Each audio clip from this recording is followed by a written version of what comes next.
Enfant, tous mes réveils d'été étaient ponctués par les chants des oiseaux et l'arrêt du moteur de la treilleuse.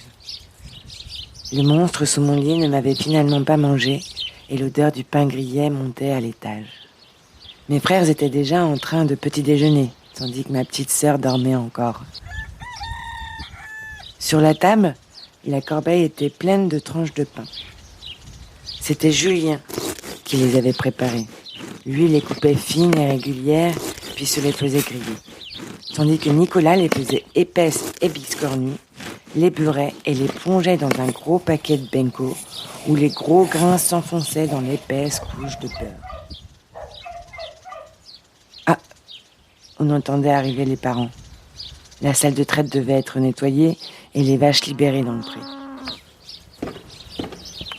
Papa tapotait ses bottes pour les décrasser et les laissait sur l'escalier à l'entrée de la maison. En chaussons de bottes, il marchait jusqu'à la gazinière pour réchauffer le café.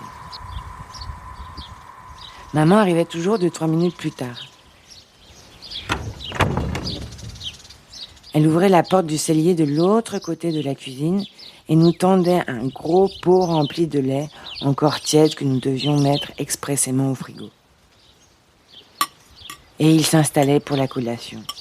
Bout de saucisse, pâté, cornichons, fromage. Pendant un quart d'heure, nous avions en direct le programme de la journée.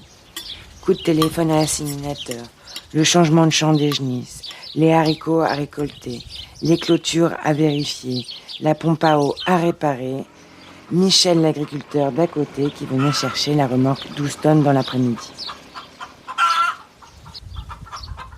Ma mission à moi, c'était de soigner les lapins et ramasser les œufs. Souvent, au journal télé, il parlait des enfants sans vacances. Je savais que nous non plus on ne partirait pas, car dans une ferme, il y a les animaux à s'occuper. La traite le matin, la traite le soir, le foin, le blé, le potager. Tous les étés se ressemblaient. Nous passions notre temps à la ferme au gré des visites, des récoltes et de la météo.